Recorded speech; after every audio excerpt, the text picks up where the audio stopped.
Hello, and welcome to the introduction video to my Fire Emblem Path of Radiance 100% gross low turn count playthrough. I'm your host Typhoon Carter. This introduction video will mostly be an explanation to some of the more nuanced mechanics in Path of Radiance for those who may have not played this game, and it will also be a chance for me to explain some of the rule sets and restrictions I will be using throughout this playthrough. Path of Radiance is the 9th installment in the series, 10 if you count Arcanea's Saga, and was released in 2005 on the GameCube as one of two games set on the continent of Tellius, with the other being its direct sequel in Radiant Dawn. It is the first title in the franchise to integrate 3D models, and it was a game that saw a fair bit of localization changes from its Japanese version to its European and North American versions. Some of these changes included the removal of Maniac mode, some classes like Swordmaster, Berserkers, and Snipers having a plus 15 critical bonus added to them upon localization, and of course the removal of the infamous 255 critical forging glitch, where it was possible to give a weapon a negative forge value which would cause a numerical overflow that caused the crit to be much higher than it normally is. It's a little bit comparable to Gen 1 Pokemon in that regard. Unfortunately, the game did not sell all that well given it was released during the end of the GameCube's life, and accessing hard copies of the game nowadays is quite expensive, as a completely new copy could cost around $1,000. Some copies that have been used cost around $300 or so, give or take. And the other way of playing this game is through the Dolphin emulator, which can require some decent PC setups. However, it is one of the lesser played titles as far as FE goes, excluding the Japanese only ones. So we will be playing this on the North American version of this game on hard mode. So as I stated before, there is no Maniac mode, as Maniac mode was a difficulty that was poorly received over in Japan, given enemies were notoriously bulky and enemy density in Maniac mode was to a point where even FE4 or certain Awakening maps do not really hold a candle to it. The game also has growth bands that work similarly to Fire Emblem Free's Star Shards or Thracia 776's Crusader Scrolls, where they can boost some growth rates when equipped, but those are only unlocked when the game has been beaten once. Now, hard mode in the North America version of the game is the only mode where Fog of War exists in any capacity, and some maps also have reinforcements that may not show up on easy or normal mode, per se. Path of Radiance introduces a number of mechanics and changes, with some of them ending up being future staples in the series.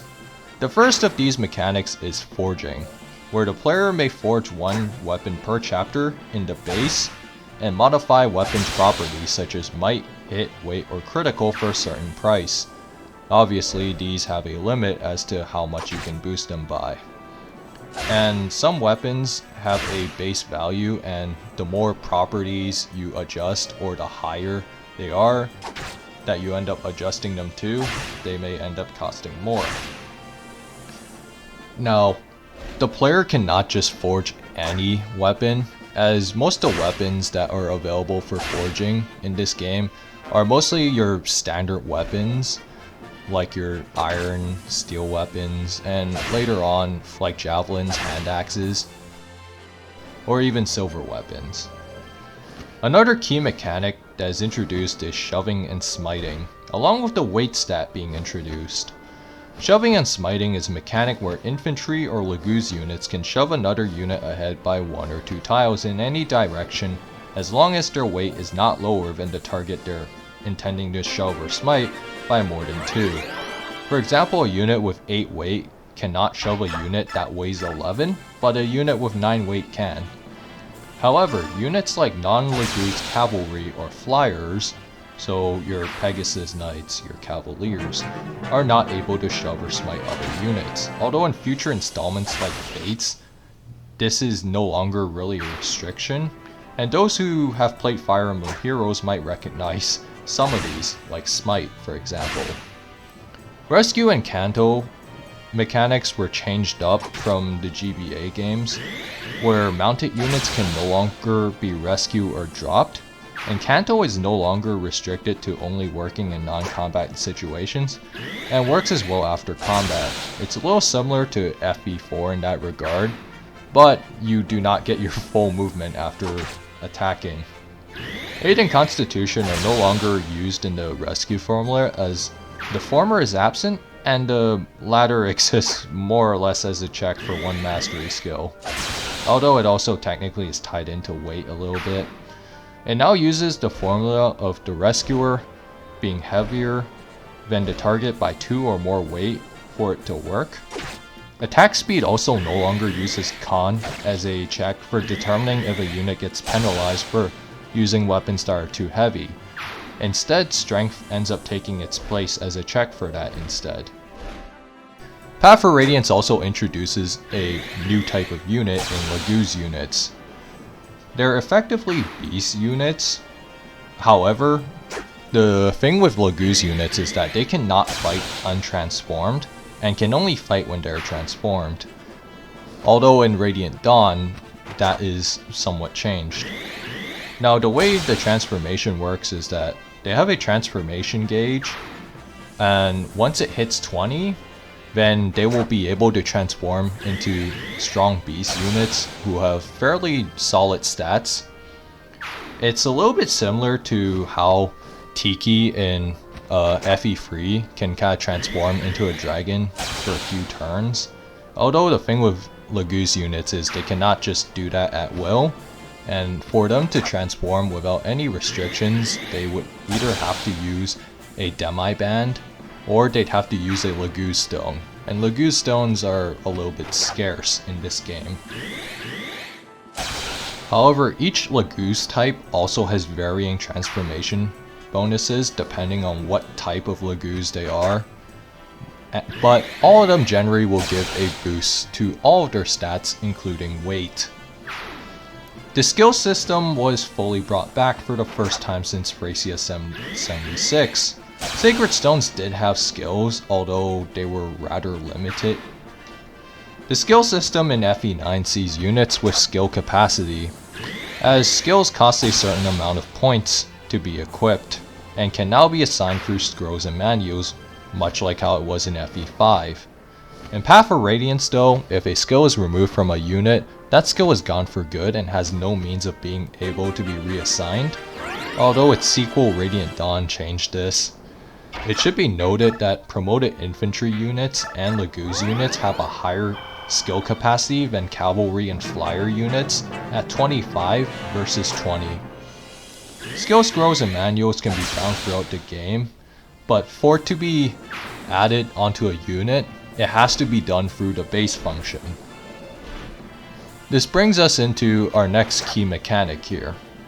The base feature in Path of Radiance is kind of like a hub where the player can do things such as access the armory, shops, initiate support conversations, assign skills, and even apply bonus experience.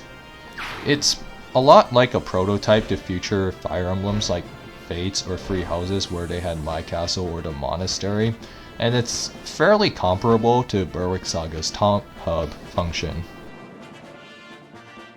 Another mechanic that was introduced in Fire Emblem 9 is Biorhythm, which looks like a trigonometric function on a graph, where depending on where it is on that graph, it can affect a unit's hit and avoid rate by plus or minus 5, although it gradually advances with each passing turn. It should be noted that there are also skills like Tempest and Serenity, which can either double or half those effects. It's not impactful most of the time, although it ends up having more effects and was expanded upon in the sequel Radiant Dawn, where skill rates and critical rates are also affected, but it's fairly bare bones here in Path of Radiance. Now, bonus experience is another new mechanic that was brought to the series. It's basically extra experience that the player gains by completing maps, side objectives such as clearing it under X amount of turns, etc. This experience can be given to any unit as a means of leveling them up for a certain amount of cost, although the higher the level or the higher tier the unit is, then the more it will cost to give them said experience. Bonus experience would be revised in FE9's direct sequel Radiant Dawn, and it would also make an appearance in Shadows of Valentia, albeit in a much different way. It should also be noted that Paragon in Fire Emblem 9 also reduces the amount that bonus experience costs when applying it to that unit in particular. Now, as far as the rules of the low turn count run is concerned, we're going to be doing full recruitment, so everyone gets recruited, and by extension no deaths, so any strategies that involve sacrificing a unit or having them die will be prohibited. I will not be using any growth bands since I will be playing this on a clean save file, and I will avoid rigging +2 stats on level ups with items such as the Night Ward, mostly because it's already set at 100% gross. I will also not use the suspend feature at any point in the run, so any risky strategies that I do will have to be done in one take. Everything else is fair game, however. With commentary, I may potentially bring in guest commentators on some chapters, as Path of Radiance is a fairly slow game, so there will be times where the chapter will go on for much longer than it should, and it just helps to add some flavor to commentary and potentially another perspective. With all that said, thanks to those who tuned in, and I will see you guys next time.